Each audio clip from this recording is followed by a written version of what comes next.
Very factual. Very factual. Ooh, it's conference finals. Both teams, Milwaukee and Atlanta gonna play one game. They play tonight at 8:30 on TNT. Clippers won last night, so Phoenix is up 2-1. Mm-hmm. I know I'm starting off a little rambunctious and rumbly there, but we here. What you liking so far that you've seen? 48 points from Ice Trader Gang, the villain. I already said he's a villain. Like, he embraces it. He loves going into road game ones. Like, all three. Like, nobody's talking about how they won 3 straight game ones on the road. Yeah, they've been in the position they've been in, being the lower seed in every series. They've stolen game. They've taken a couple games on the road. You win 3 games on the road against Philly. I think 2 in New York. Mm-hmm. So they're it seems like they like being on the road because, as you said, Trey embraces being the villain. He doesn't mind them booing him and stuff like that because he knows he's gonna make them shots, and if he get fouled, he's gonna make them free throws. So when you got that type of confidence, it don't matter. Right. And with that being said, I'm John W. It's Fresh X, and this is the Hoopers Morning Run. Just to stick with Trey for a minute, a little longer, like say at 48 in total, 10. Like total control of the game. He scored or assisted on 72 of their 116 points. I think was the total. Yep. When you're in that type of control, especially as a point guard, I think you can attest to this. Like say playing, still, I know you ain't played in a while because injuries and being hurt kind of catch up to you, but you played the point guard basically your whole career on every level you've been in. And when you're in that control of the game, it's like there's nothing the other team can do to really alter what you're doing or stop you because you control what's going on. Even when you're not even doing it defensively, but because of how you're doing it offensively, you control it on that side as well. Exactly, because everything you're doing, they're trying to react to what you're doing. And you could tell Trey and Nate have a good relationship because Nate says a few things to Trey, but when he's out there on the offense, he really is just kind of like orchestrating everything. And then, you got him. First of all, Trey is a great player, but I'm not even going to give him all this credit. No, this is why, though. This is why. I said early in that game when I saw a couple of coverages of how Brook was just falling back and they just let him look at the basket, it just made me remember of when KD talking about on the setters, like players see that and you get a couple of easy shots to go in and now you own. So I said I might have tweeted it. I said if the Bucks keep playing Trey like this, he's gonna score 60 because he's not seeing after the pick comes because Jeff T kept going under, and then when it was the drop coverage. I'm so tired of the word I didn't even want to say it because I've heard it a million times. I mean that's what it is, but it's not even that it's a problem. I've heard it so much because it's a fact. Because it's a fact. So not even saying negatively. It's just like dang. But I said that if they keep playing him like that, he was gonna have 60 on there because it's like y'all letting this. First of all, I think he had the most points off floaters in NBA history this year in only 60 games. Mm-hmm. So that's number one. He broke the 82 game record in 60 games. He scores off floaters. So you letting him see that shot go in to the point that he gets 20 in the first half, and now the second half I'm already making the shots and I'm feeling it. He's gonna knock down some threes when he's in rhythm. So I want to give more credit to the terrible defense and the terrible adjustments of the Bucks because Trey's gonna get his. We saw that playing against a tougher defender in Ben Simmons, and he got his shots up. He's gonna get his buckets. But the Bucks just made it easy for him. Like that was bad. It was bad. I first noticed it with Jeff T though, because he did it a couple times in a row, and Trey hit like two or three threes in a row, and I'm like, why do you keep going under the screen? And then you go from that to it was terrible. Shout out to the Bucks and that terrible defense. Now that is terrible, and it's like even if your coach don't make the adjustment, as 5 players on the court playing defense, nobody says, "Hey, yo, stop." Like you got a defensive player of the year on your defense, and you have an All NBA defender in Drew Holiday, and nobody Drew not had at no timeout. Did they say he not say somebody call that pick and come like help me up there? Because I know it looks bad, like the one with Trey crossed him, and he like just get totally that put one, in a blender. That one was terrible because not because he got put in a blender, it's because of the effort. I've never seen Drew not give effort. No, like right, that. But how much effort? You have to get that effort, but how much effort do you want to get if you know, nobody's calling for that pick, so you going into it, and then nobody's the because that's the defense that the coach says play. You made that point also, and that's fair because at some point it's like they picking me and y'all not helping me. So you do be like, man, what? So I respect your point on that because I would feel the same way with that. No, yeah, but it shows to me though why the Bucks, and they may very well go on to win the series and possible the championship. I don't think they will, but possible. But it's just telling to me that this 2 years in a row that situations have come up where adjustments need to be made in games, and Bud doesn't do it, and the players also don't step up and say, like I said, I just watched the Phil Handy. He was on All the Smoke, and he said, after the Bucks went up 2-0, and Giannis was doing what he want, Nick Nurse said to the team, we're going to go look at some film and make adjustments. And Kawhi said, the adjustment is I'm guarding Giannis. Like, why aren't the Bucks? You have a 2-time MVP. Drew Holiday is a multiple-time all defensive player. But just having the status for Giannis, why aren't y'all stepping up and collaborating with the coach? It's not just I'm going to do what the coach is going to tell me. Right. The great teams don't win like that. We're collaborating together. Right. And I think that's what's lost in the Bucks. It makes me wonder who's really leading the team. For real. Clearly nobody, because Mike Boomholzer is lost. And I know, shout out to Jelani. He tweeted the other day that it's going to be kind of ironic that if Boomholzer lose to the team he didn't want to rebuild with, which is like, I mean, I feel like, but it's fair. Like a veteran coach probably doesn't want to rebuild. You never know. You might not get Trey if he stays there, but it is kind of funny to see the Hawks put him out. And it's like, because he's for the same reason, because he won't make simple adjustments, even with a better roster than he had with the Hawks, because his Milwaukee team is more talented. Adjustments has been the story of Budenholzer's tenure, and I thought he was gonna get fired this year if they didn't advance. He run into a hurt Nets team. They win the series, but they were hurt. It is what it is. Now you play this young Hawks team, and the series is not over. I see a lot of people going a little crazy. It's not over. Giannis still had an easy 30. 36, right? Because he can't guard him still. Like he had an easy 30, and they did, to your credit, I said I thought John Collins was going to guard him. You was right. They put Capella on him a lot, and it's because you don't want Capella away from the basket, but he just eating on Capella. He got that. Capella not that. His feet not going to be. He saw Capella on him one time. He just backed out and then just went back, put his move on, and did the Euro. He just laid him. He laid him. So it's definitely not over. With that being said, Hawks in 2 though. But no, Milwaukee definitely want to get a win tonight because Hawks are already going to be having that momentum from that first game. But for sure. If you go into Atlanta down 2-0, your whole mindset kind of changes. You start kind of rushing your offense because I don't know if you want to be in Atlanta down 2. You definitely don't, because that's scary. I think the Philly won one. Yeah, Philly won. So to say, but overall, Philly went up 2-1. But I'm just gonna say overall they haven't really lost at home. No, because they beat the Knicks in 5, so the Knicks didn't get one. Knicks didn't get one at home. Philly got one. Did they get one? They got game 3 here. So you don't really want to come to Atlanta. First of all, you just don't want to go down 2-0 to this team anyway, because with a player like Trey, who already just got the supreme confidence. You just might not ever get another chance. Right. And you just adding on to it. And that's the thing, too, because I see a lot of people also saying, man, the Hawks, you got this to come, the future to come. But you do got to embrace the moment, because teams do kind of get there, and then you never know what happens next year. So, while you there, go ahead and take care of them, get the Bucks up out of there. Right. And like I said, the game is tonight at 8:30 on TNT, so make sure y'all tune in. Yeah, we ready for the parade, though. It might not happen, but we ready. I'll be there for sure. Oh, yeah, definitely going to that parade. But on the Western Conference side of things, we got the Clippers picking up a win in Game 3, spoiling Chris Paul return to LA. They're down 2-1 in the series. I had a very ignorant question about Chris Paul, because I genuinely don't know, but he was out because he got COVID, right? Yeah. But with having the vaccine, you still can get it. Not even that, but were they afraid that you still could spread it?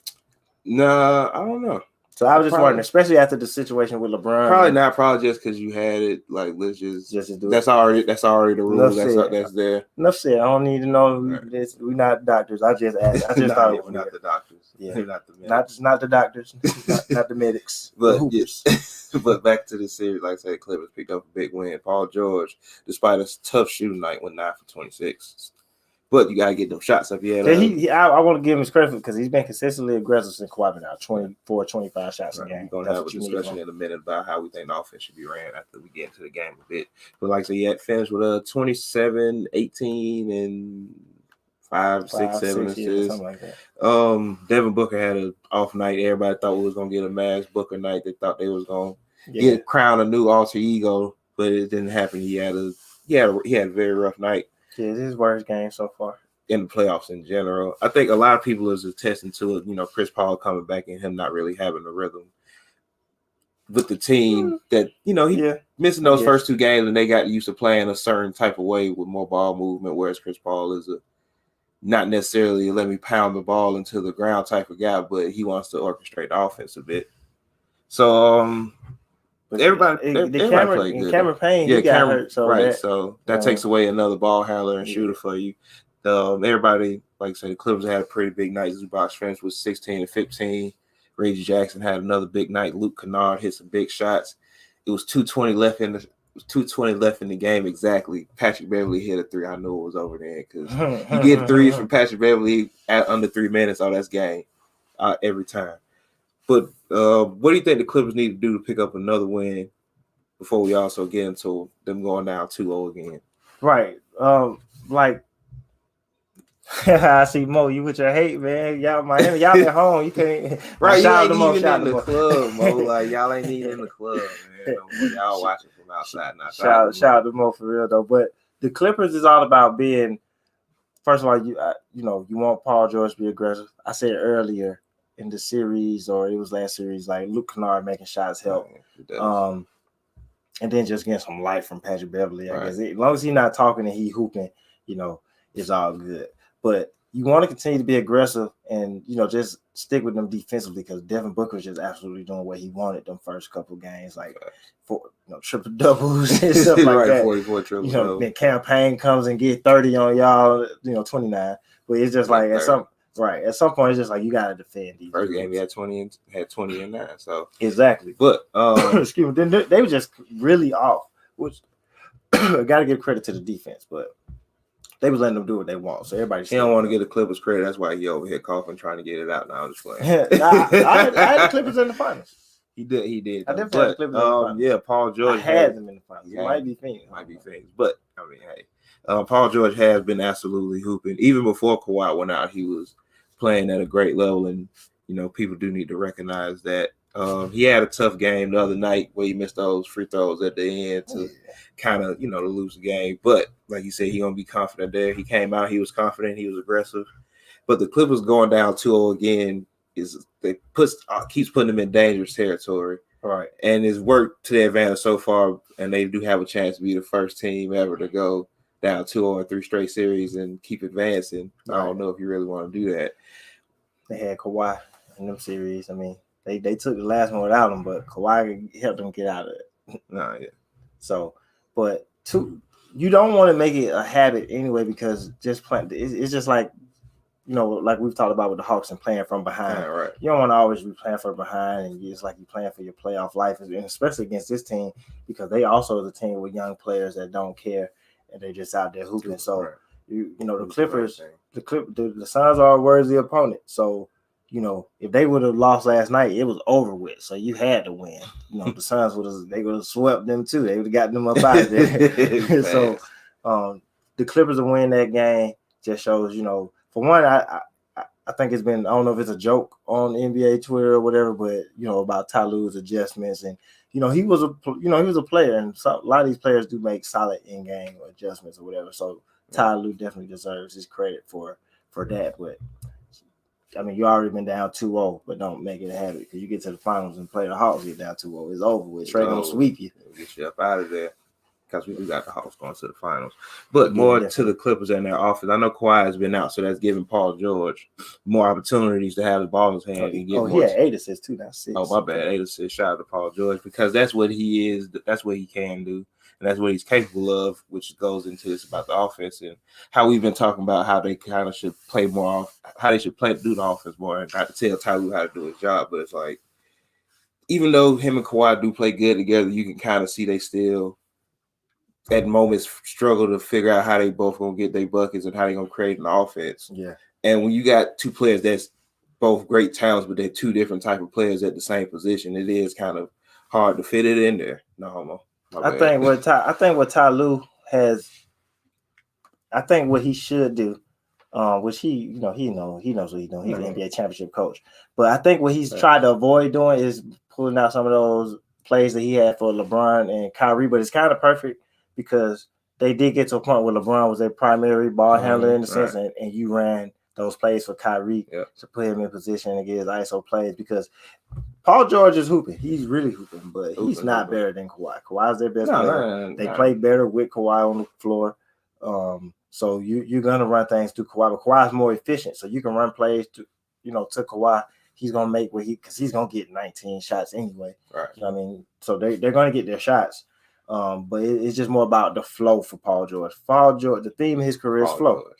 Yes, the theme of the career for Paul George is flow. Right. He likes to just play in the flow of the game. Right. So you want him to have the ball and just be able to feel it more. Right, and he's the better creator. I feel like he had 8 assists last night. Like he's gonna do that a little better than Kawhi is on a consistent basis. So like I said, you let him just create an open offense and let Kawhi go have the offensive sets ran through him, and I think that'll make for both of them having an easier time on offense as well. Right, yeah, and that's how his career kind of been as Kawhi in San Antonio was more the defender and then it became a scorer. Paul George playing with those early Pacer teams, he did have to handle the ball a little more because they had more people that wanted to touch the ball. David West was touching the ball. Lance touched it. Even Hibbert got some touches.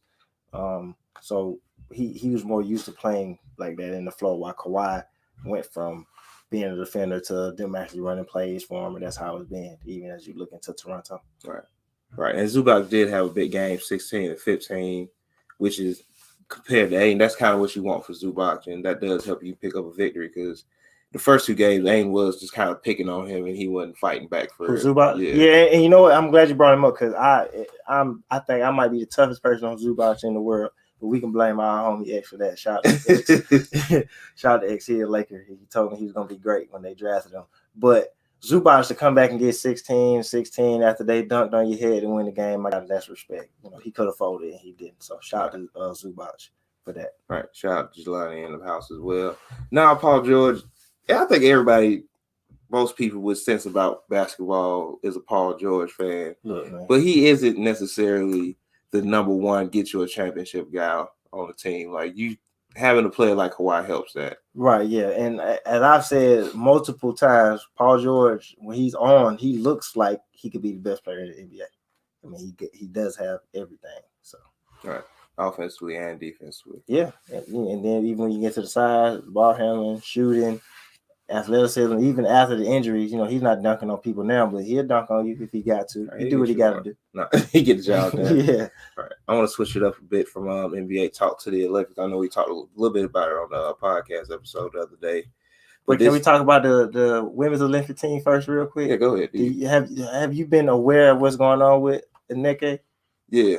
And why she like I said, when I was telling you the other day, I don't know why I don't remember her first name, but Devereaux went to Notre Dame with Skylar Diggins said somebody the other day on Twitter about the politics of the women Olympics team. I just want to say it's not surprising there's the politics because it's ran by UConn. They've traditionally always picked UConn players. Simone Augustus got left out of the team about 10 years ago. And that's not saying it's right. That's not excusing it. I'm just saying it's been a problem. It's been a UConn-led team.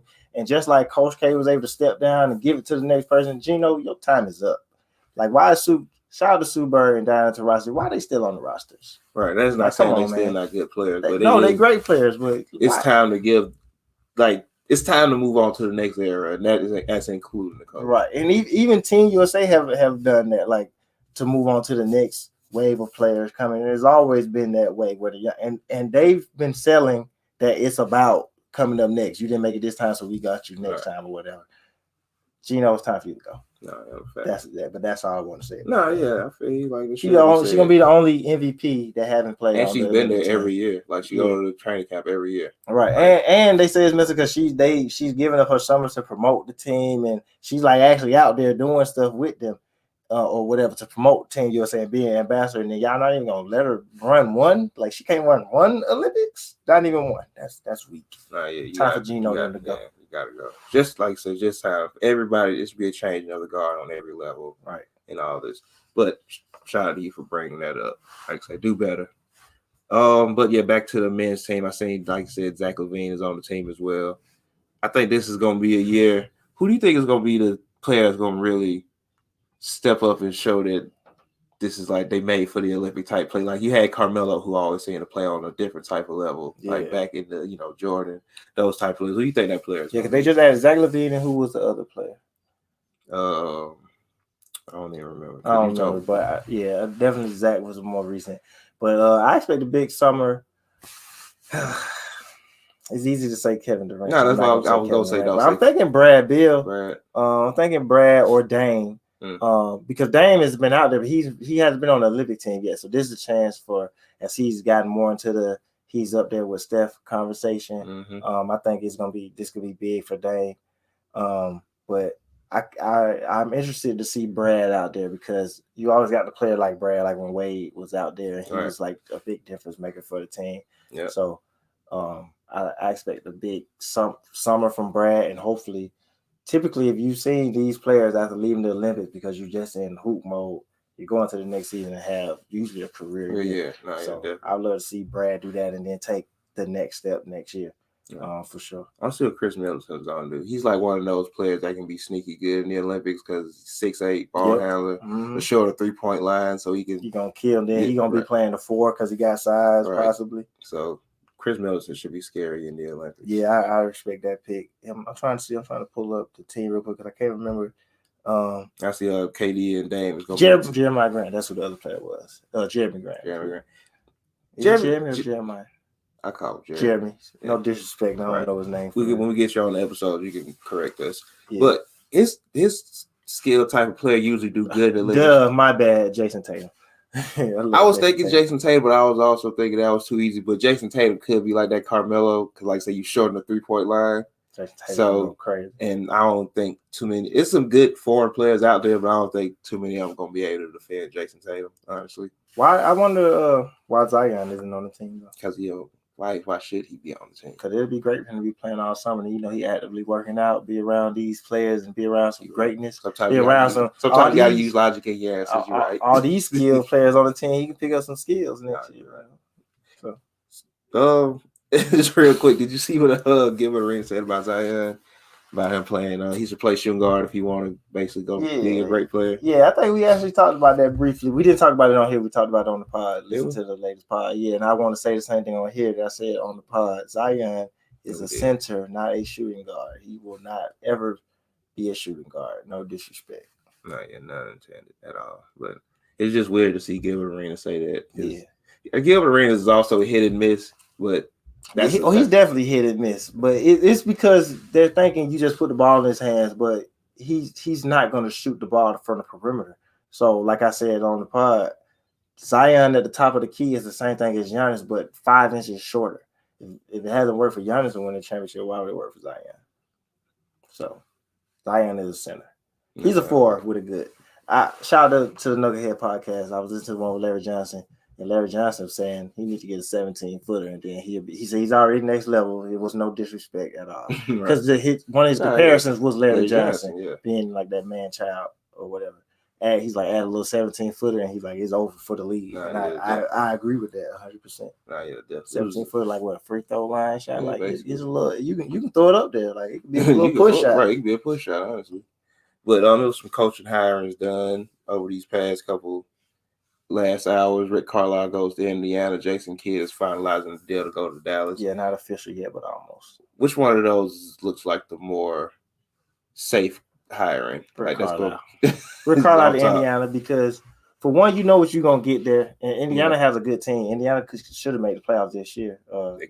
They could have. They had some things because they were competing at a high level early in the season, and then when nobody likes to coach, it's not surprising. But to have Sabonis, you know what he can do with a big like that, multiple time All-Star, 2 times already.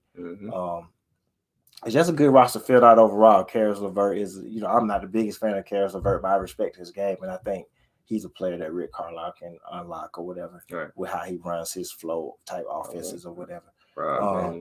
Malcolm Brogdon. Exactly. I didn't even have to mention Brogdon. I think he can figure out a way to get the most out of Miles Turner. Exactly. He play. Yeah, I agree with that. So, Rick Carlisle going back to Indiana, I thought he was going to be in the running for Boston, but just because his ties. Oh, my bad. I didn't mean to skip over that. No, we're gonna get. Trust me, we're gonna get there. We're gonna get there. Go ahead. But him going there. But it was funny to hear that he endorsed Kidd for the Dallas job.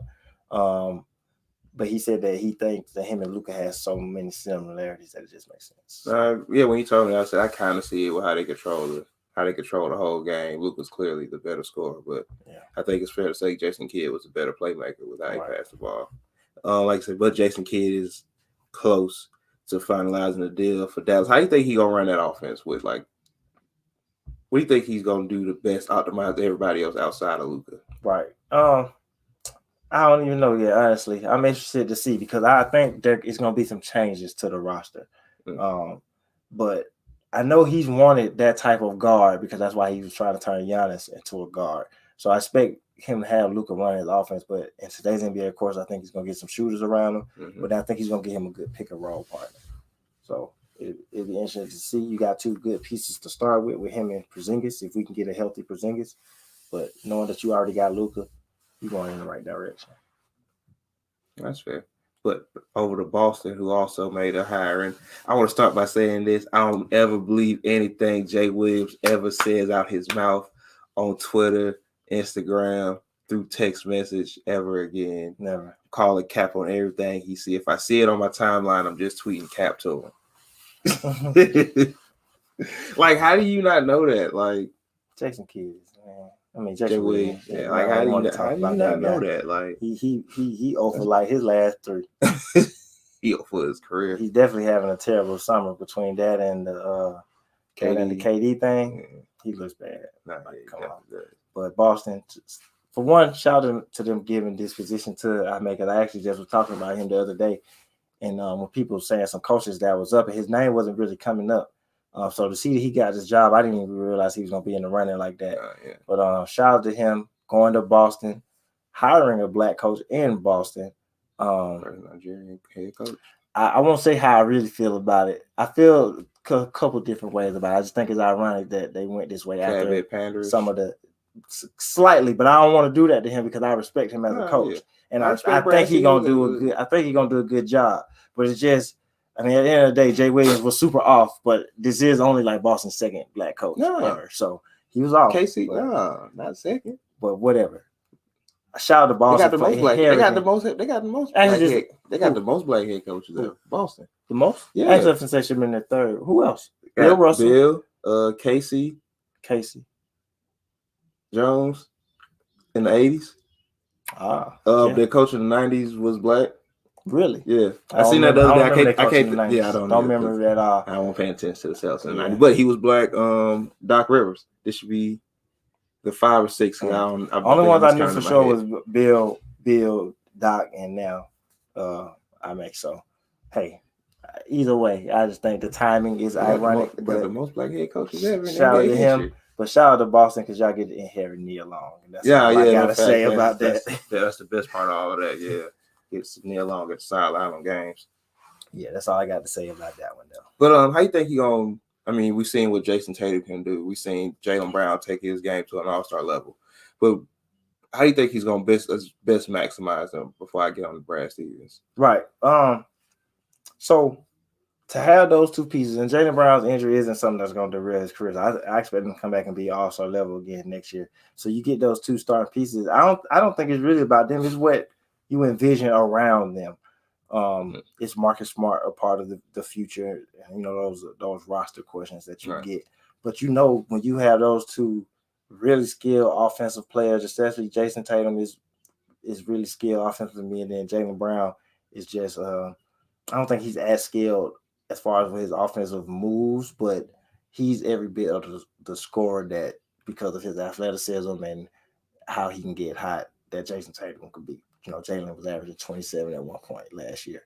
So it's just what you want to put around those and what's really in the future. I think you holding on to Robert Williams. I think he's going to use him more effectively. I don't think Brad was using Robert Williams like he should have, especially considering the team needed some size. So you got those three, and I think everyone else, even Marcus Smart, because he's probably, brings you the most. And then who did they just trade Kemba for? Al Horford. So you bring Al Horford back. I don't really love that. They had to get off the Kemba deal. Yeah, no, they did. But I guess he could be a good backup for Robert Williams because I would have Robert as my starter. But it's just, you think he's gonna make it through the season? You think he's gonna make it? Al Horford? Yeah. Okay. I think so. Al Horford had a good year last year. Okay. Al Horford really just had not on that, but he was just a terrible fit for the 76ers. And then OKC, they hit that point of the season, was like, all right, we tanking, so we don't need you no more, so they sent him home. Mm-hmm. But Al Horford is still a solid player, especially as a backup. Okay. So it's just a matter of what they're building. Because after you get out of Tatum Brown, you get to the other pieces, I don't love them. Right. But like I say, doing that, and when you first, like I said, when everybody's first saw the movie, was like, okay, good, they got off Kemba, but it's like Al Horford. Was that really the best Brad could do for that? And does hiring Ime kind of offset that a bit? No, getting off that deal wasn't bad enough to trade Kemba for Al Horford. Respect to Al Horford, but they could have got a better deal. And especially considering since they gave up draft picks, also you're already willing to give up draft picks, and the best you do is Kemba for Al Horford. You think Kemba plays in OKC this year? Probably. I would say so because I don't think he drastically changes their roster as far as winning. Right. So think Shea go back to the two, like kind of with the Chris Paul combo. I think I think he still handles it, but they're gonna share some responsibilities. Yeah. No, that's fair. That's more than fair. Oh, Jeff hit us on Twitter the other day. The Wire, Dennis Rodman nickname. That's a good one. Shout out to Jeff, as always. Yeah, definitely. But other than that, you got anything else today? Other than that, say Fournier needed to be paid. I agree with you. Yeah, I really agree with that. And Celtics, they still, shout out to Ken, of course. That's why I just saw him, so I had to put him up. Celtics got to address the front court. No, they hold on. I gotta put that up there. You see this? Say Cage Deathmatch. Triple threat. KDJ versus Scottie Pippen. Who comes out victorious? I got the Slim Reaper. Yeah, exactly. There you go. But no, for real. Other than that, that's it for today. As always, appreciate everyone that tunes in. Every Friday, Hooper's Morning Run, 9 a.m. Get your early morning sweat in. And then, as you know, you can catch us every Monday and Friday on the Nothing But Net radio station through the Dash Radio app. So download the Dash Radio app. Go to the Nothing But Net station. You got multiple shows from the Off the Ball Network on there. You can catch us every Monday and Friday at 8 p.m. for the Hoopers Hour. And Anywhere podcasts are available. Search the Hoopers Pod. We just dropped one Tuesday, I believe. Just dropped a new episode. We've been doing so much that it's funny, all this started through the pod, but we've been doing so much that we've gotten kind of away from the pod. But we always got to drop pods. That's not, we're international professional. Wednesday? Yeah, we're international professional podcasters, so we're going to continue to drop podcasts forever. But go check that out. Anywhere podcasts are available. Apple Podcasts, Spotify, Google. We're on iHeartRadio. We're on Pandora Radio. And that's it. Hawks in 2. Because I don't know. I just don't see Milwaukee being able to still take 2 in that line. As I said earlier, and I hope Giannis proves me wrong, but these guys ain't like the guys we grew up watching. They see these young boys, they respect their games, and they get rid of them. Tim Duncan told LeBron, you going to have the league for the next 10 years. Well, this year, this us. Got rid of them. Got them out there. That's what they did back then. These dudes nowadays, he's a great player. No, that's not what the vets didn't lose the rookies back then. So Hawks in 2. Come on, Edgar. You know the Bucks don't have a chance. Actually, I'm glad you did this. Let's end the show on this. The Hawks' fortune all changed when Edgar tweeted to me that we were getting ready to go home to sit next to the Knicks. And since then, we're in the conference finals. Oh, yeah, I've already said Edgar's the Hawks. Good luck, John. Thank you. We appreciate it. But Hawks in 2. And I'm John W. Appreciate it. And this was the Hoopers Morning Run. Appreciate y'all, man. Later, players.